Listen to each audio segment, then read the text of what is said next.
Aktuell stehen viele von uns großen Herausforderungen und vor allem auch Veränderungen gegenüber. Aus der höheren geistigen Perspektive sehe ich das aber alles als eine Art Test oder Prüfung, in der es darum geht, zu dem zu stehen, was in uns ist.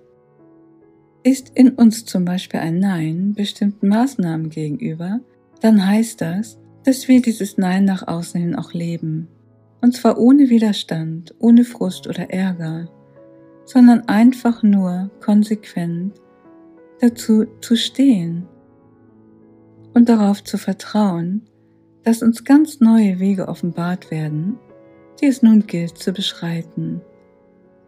Und es geht auch dabei darum, dass wir uns keine falschen Masken im Sinne von falschen Kompromissen aufdrücken lassen. Das heißt, wenn sich zeigt, dass bestimmte Wege versperrt werden oder Türen geschlossen werden, dann geht es darum, neue Wege zu gehen, die noch niemand gegangen ist, und neue Türen zu öffnen, die bisher verschlossen blieben, nur weil uns vielleicht der Mut fehlte, die Zuversicht oder das Vertrauen.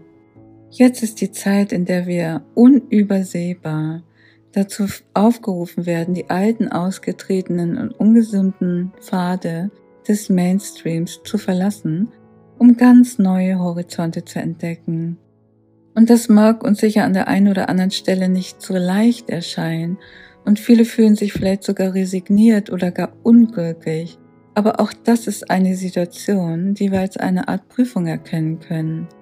Denn es geht darum zu erkennen, dass es möglich ist, selbst in Zeiten von Krisen eine Art von Glückseligkeit in uns zu entdecken und zu leben.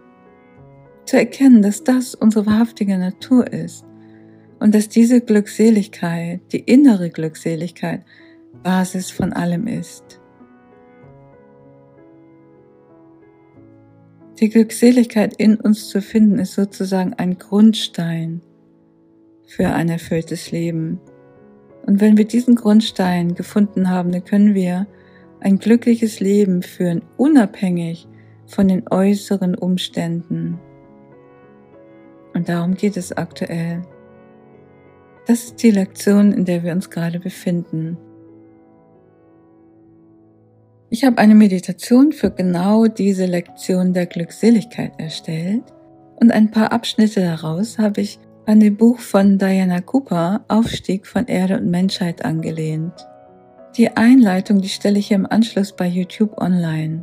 Und wenn du die gesamte Meditation machen möchtest, dann findest du diese im kostenfreien Mitgliederbereich der Kosmischen Universität und dort wird die gesamte Meditation auf Spendenbasis zur Verfügung gestellt. Den Link findest du in der Videobeschreibung. Und jetzt wünsche ich dir an dieser Stelle schon mal viel Freude und Inspiration mit dem Glückseligkeitsbeitrag.